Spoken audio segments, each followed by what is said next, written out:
Nega erkak kishini pul kamayib ketadi? Nega erkak kishi kambag'allashib ketadi? Nega erkak kishini ish yurishmay qoladi?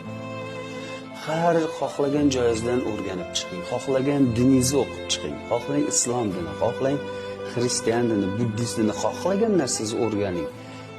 Psixologiyani o'rganing. Xohlasangiz falsafa, xohlasangiz odamlar, xohlasangiz aqlli odam.